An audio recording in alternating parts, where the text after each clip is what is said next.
नमस्कार दोस्तों, डियर किसान में आपका स्वागत है। मैं हूं आपका दोस्त परवीन।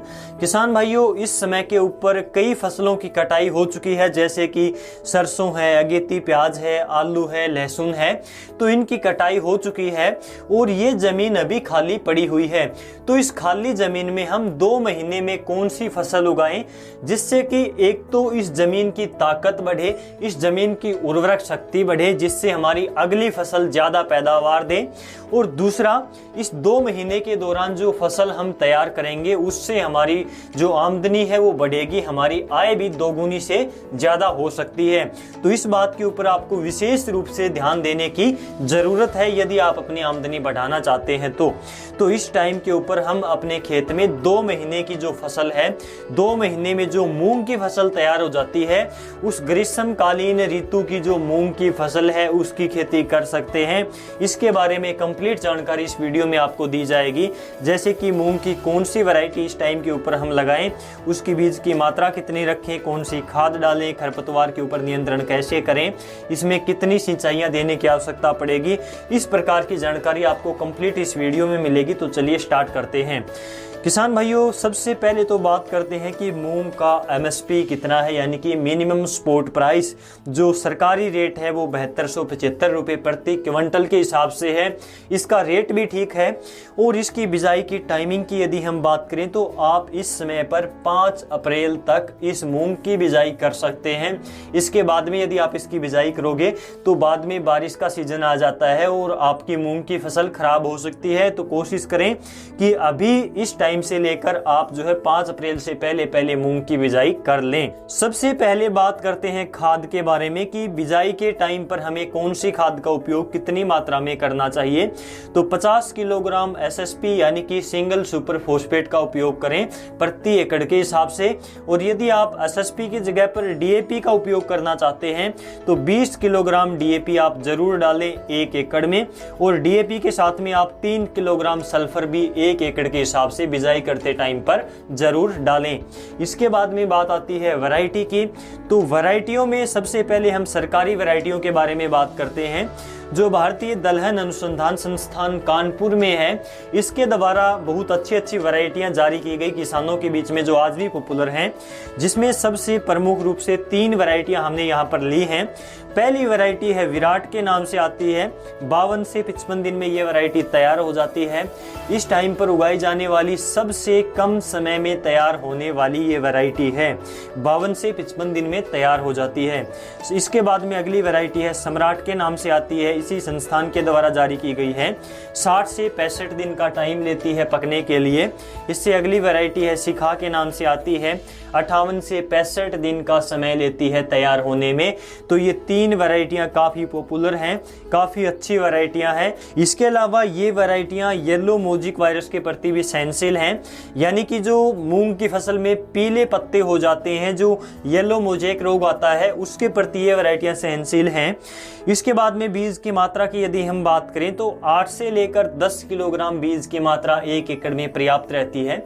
शक्तिवर्धक कंपनी की तरफ से भी विराट गोल्ड के नाम से मूंग की काफी अच्छी वैरायटी आती है। इसको आप अभी यानी कि ग्रीष्मकालीन में भी लगा सकते हैं और एक आगे चलकर गंवार बाजरे के साथ में यानी कि खरीफ सीजन में भी आप इसको लगा सकते हैं। तो ये इसकी काफी अच्छी बात है। और यदि हम इसकी विशेषताओं की यदि हम बात करें तो इसकी हाइट 2 फीट के आसपास रहती है और इसकी फलियां थोड़ी लंबी होती हैं। दाने का आकार भी काफ़ी अच्छा होता है। 40 दिन के आसपास जाकर ये फूल निकालती है। और इसकी एक विशेषता खास बात ये है कि इसकी फलियां नीचे की तरफ लटकी हुई होती हैं, ये इसकी पहचान होती है। और फलियां नीचे की तरफ लटकी होती हैं तो इसका बेनिफिट ये होता है कि जब बारिश होती है तो इसका पानी आसानी से फलियों से नीचे टपक जाता है। दोस्तों, ये वैरायटी जो है ये भी येलो मोजेक वायरस के प्रति सहनशील है। और यदि इसकी बीज की मात्रा की यदि हम बात करें तो यदि आप इसको ग्रीष्म काल में लगाते हैं तो 10 किलोग्राम बीज की मात्रा जो है प्रति एकड़ के हिसाब से आप डालें। और यदि आप इसको खरीफ सीजन में लगाते हैं तो 6 से लेकर 8 किलोग्राम बीज की मात्रा प्रति एकड़ के हिसाब से आप रख सकते हैं। दोस्तों, खरपतवार नियंत्रण की यदि बात करें हम कि मूंग में खरपतवार का नियंत्रण कैसे करें, तो बिजाई से पहले आप पेंडामेथिलिन 1 लीटर 1 एकड़ में डाल सकते हैं। और बिजाई के बाद में पहली सिंचाई के साथ में यदि आप खरपतवार के ऊपर नियंत्रण करना चाहते हैं तो 20 से 25 दिन के आसपास जब आप पहली सिंचाई देते हैं मूंग की फसल में, तो अमीजा थापर 10% एसएल फॉर्मुलेशन में जो आती है, इसको आप मूंग के साथ साथ मूंगफली और सोयाबीन में भी कर सकते हैं खरपतवार के नियंत्रण के लिए। ये चौड़ी और संकरी पत्ती दोनों प्रकार के खरपतवार को नियंत्रण करती है, यानी कि ज़्यादातर खरपतवार को ये नष्ट कर देती है। पहली सिंचाई आप इसमें 20 से 25 दिन के आसपास करें मूंग की फसल में। दूसरी सिंचाई आप इसके अंदर जो है फूल आने के दौरान यदि करते हैं तो काफ़ी सही रहता है। और इस टाइम के ऊपर बारिश हो जाती है तो आपको इसमें ज़्यादातर सिंचाई देने की आवश्यकता भी कई बार नहीं पड़ती है। किसान भाइयों, किसी भी फसल की बिजाई करने से पहले उसके बीज को उपचारित जरूर करें। इससे आप 50% बीमारी पर तो यहीं से ही कंट्रोल कर सकते हैं। और यदि बीज उपचार की यदि हम बात करें तो 2 ग्राम कार्बनडाजिम आपको 1 किलोग्राम बीज की मात्रा के साथ में उपचारित करना है।